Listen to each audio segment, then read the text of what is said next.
Ulcers जो गले में हों, जिल्द में हों, म्यूकस मेम्ब्रेन्स में हर जगह हों, उनमें ग्लैंड, ये बहुत अच्छी दवा है।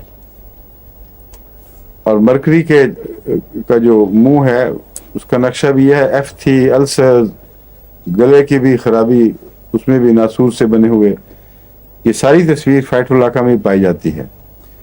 और हार्डन्ड इन ग्लैंड्स जिनमें इस किस्म की सपुरेशन के इम्कानात हों, उनमें ये अच्छी दवा है। लेकिन अगर फाइटोलाका देर में दी जाए और सपुरेशन सेट हो रही हो, यानी उसमें पीप बनने की टेंडेंसी पैदा हो जाए, तो फिर इसकी मदद हैपरसल्फ से या सिलिशिया से करनी पड़ती है।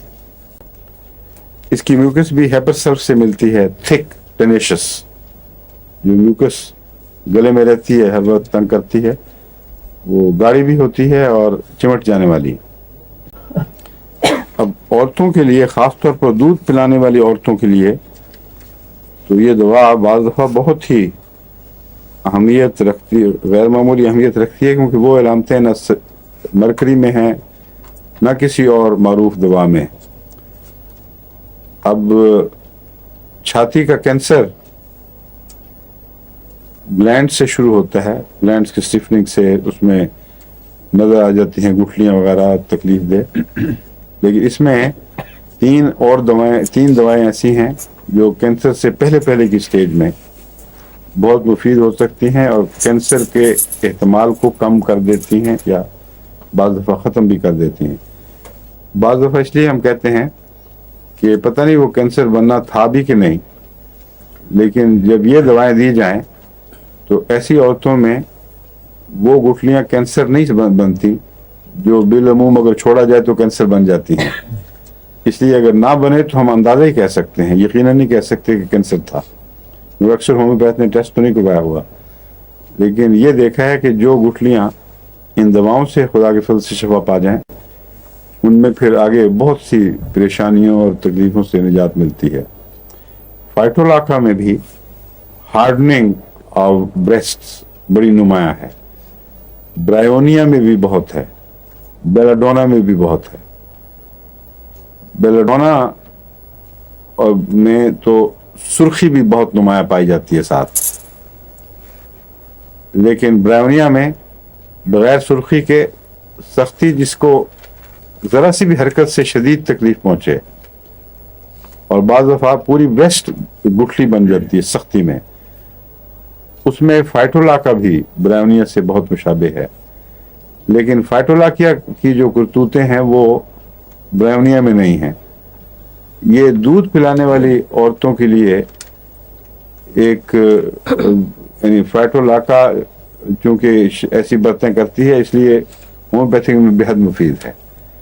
फाइटोलाका का जहर जब असर दिखाए तो दूध खट्टा, जहरीला और बाद दफ़ा फटने लग जाता है। यानी अव्वल तो तकलीफ होती है उसके निकलने से, लेकिन दही की तरह दूध निकलेगा। ये और किसी दवा में नहीं है सिवाय फाइटोलाका के। इसलिए अगर गुठलियाँ भी हों और दूध की ऐसी इलामतें हों तो लाजिमन फाइटोलाका देना चाहिए। 30-200 वगैरह में ये अच्छा काम आता है। वो औरतें जिनमें दूध की कमी हो, उनमें जो दवाएं हैं उनमें एक फाइटोलाका भी ऐसी है जो दूध बढ़ाने में मुफीद हो सकती है अगर वो रुझानात पाए जाते हों। और ऐसे दूध जिस तरह के मैंने बयान किए हैं, उनमें खट्टे और उनमें जहरीले से मादे, कुछ रंगत में भी थोड़ा सा फ़र्क पड़ जाता है, जमने की टेंडेंसी बढ़ जाती है, इनमें फाइटोलाका अल्लाह के फजल से पूरी शिफा दे देती है। और वो नर्सिंग मदर्स जिनको कहते हैं, बच्चों को दूध पिलाने वाली, उनके वो अपना दूध अपने बच्चों को पिला सकती हैं फिर। लेकिन उस अरसे में नहीं पिलाना चाहिए जब तक ये बदअसरात हों, वरना वो बच्चे में मुंतकिल हो सकते हैं।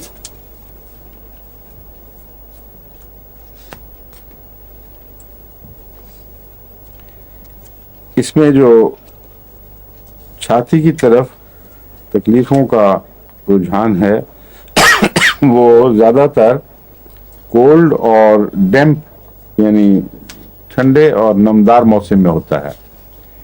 بلکہ بعض دفعہ جن کو اس کی طرف زیادہ رجحان ہو، جن عورتوں کا لائکوپوڈیم کی فائٹولاکا کی طرف، ان کا نزلہ چھاتی پہ گرتا ہے. یعنی بعض لوگوں کا نزلہ ناک پہ گرتا ہے، بعضوں کا مثانے پر گرتا ہے، گردے پر گرتا ہے.